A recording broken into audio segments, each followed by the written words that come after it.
So today I'm getting my skipjack setups ready because, as we all know, it's almost time for skipjack. So you're going to want, here in Kentucky you can have 5 hooks on one line, but in Indiana, where I fish for skipjack at Markland, you can only have 3, I think. So I usually take and just go with 3 over there. That way I'm not taking no chances. So if you're going to put 3 of these on, then you're going to want to take and have them, I would say, about 10 inches apart or so. So I'm just going to roughly do about 3 feet, 2 to 3 feet.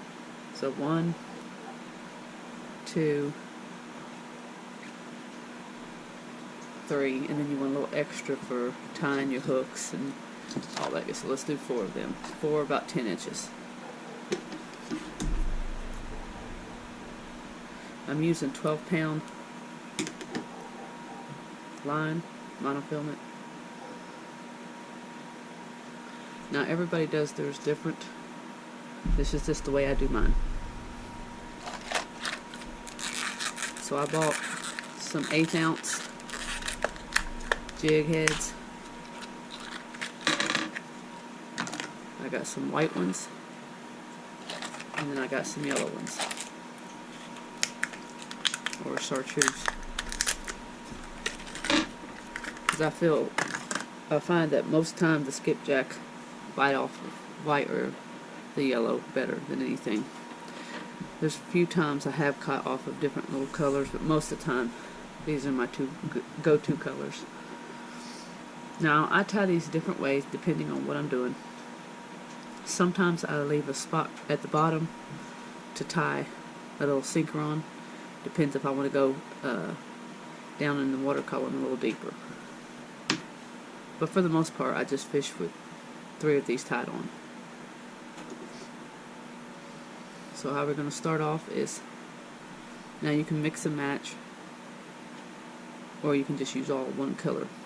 The reason why I like to mix and match mine, because you don't know, when you're throwing, you don't know which color they're hitting off of yet. Once you figure out the color, then you can either go with all that color or go with a different one. Mix and matching it. So I'm going to come down because I want to leave enough room to tie onto my main line. So I'm going to come down to probably about right there. What is that? About 7 inches. And sometimes I just tie the, I can't remember what the knot's called. I'll have to put it down in the description below. I like to wrap it a few good times. And you go back through. And I'm sure everybody's seen this 100 times over. So go back through that little loop there. Some people like to wet it and pull it tight. On these little ones, I don't feel like you need to really wet it too much. Whoops. Look at that, guys. I have a bad jig. It's got an opening there, so it's not even shut all the way.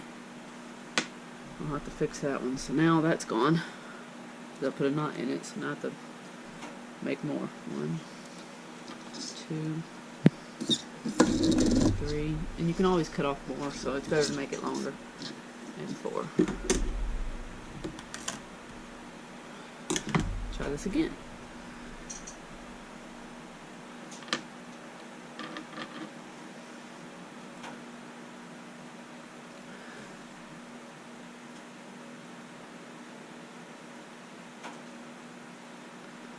Okay. There's a little extra room there.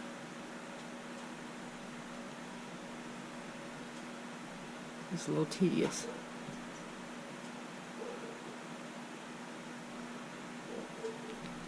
Alright, a little better there.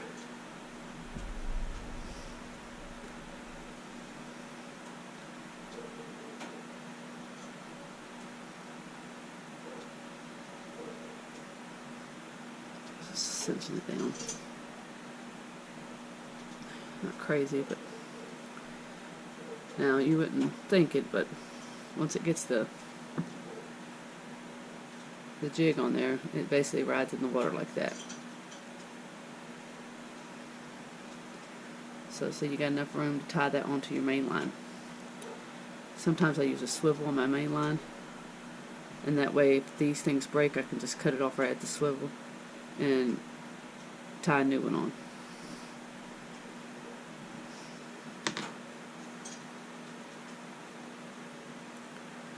I think what I'm going to do is use 2 whites and a yellow at the end.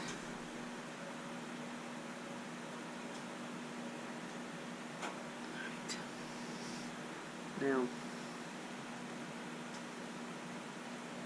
we're going to come down about 1 foot to 10 inches, see? Right there. That much. Same knot. Just a little harder because I'm dealing with longer line here. Don't hook yourself with that other little hook.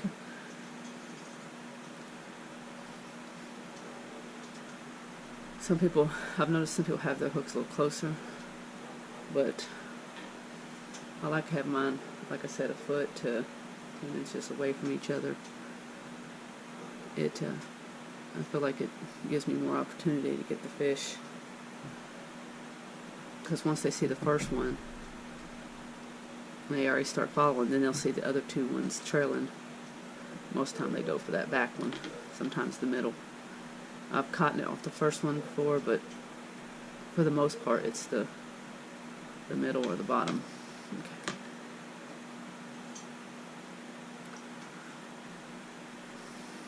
And you can do your colors, like I said, any way you want. This is just the way I do mine. So that's another 10 to 12 inches away from each other.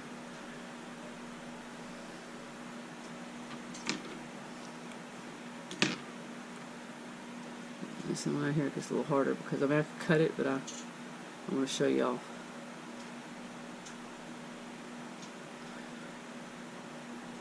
With the sinker on this one. And I'll show you another way that you can rig them too.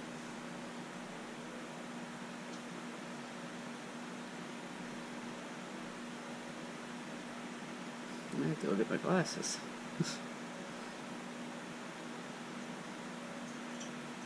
There we go.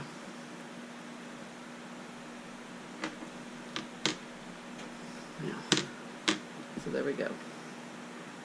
As you see, that many apart.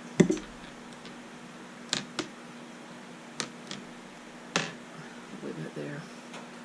Now, if you're wanting to make it heavier to go down into the water column more, you're going to add one of these on. Any size you want. Depends on how low you want to go in there. I usually come down about 7 inches off that last one. And tie my sinker on. And I'll get a few of these made up so that if something goes on, all I have to do is just switch them out when one breaks off or something gets snagged, because you're going to lose a lot of these, especially over at Marflin. There's a lot of rocks and stuff at the bottom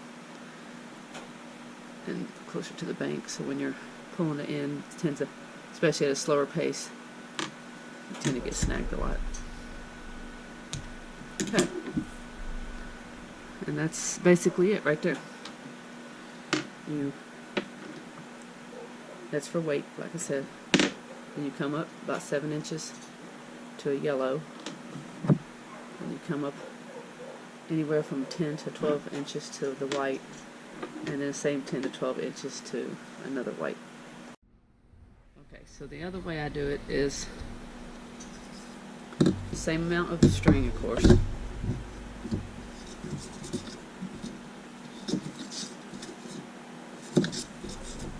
In that vicinity, because this one's going to need a little bit more.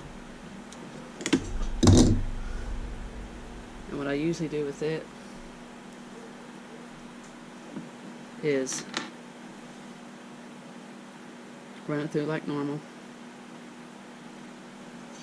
Go down to about the size that you're wanting the line to attach to. But I'm going to come and pinch it off. And so you got the double line there running through. And I'm going to make a loop just like so, but twice.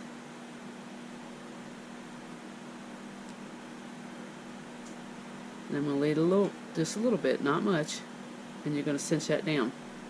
See, it makes a knot. And this is what it ends up looking like.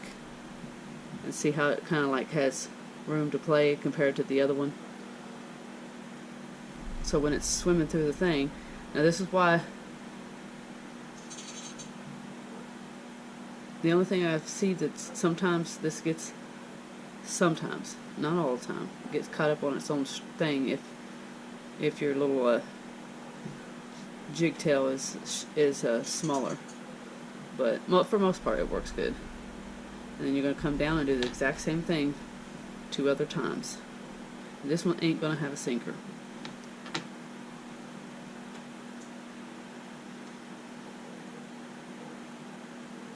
You gotta,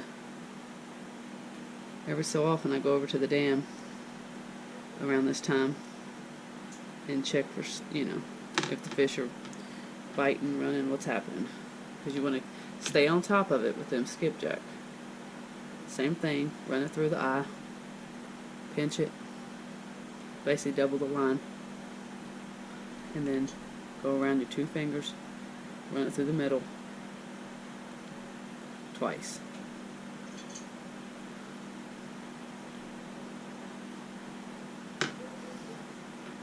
And make sure it's cinched down. See?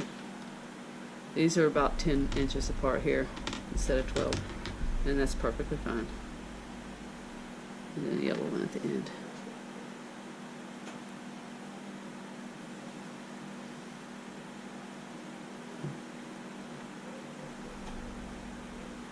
Same procedure.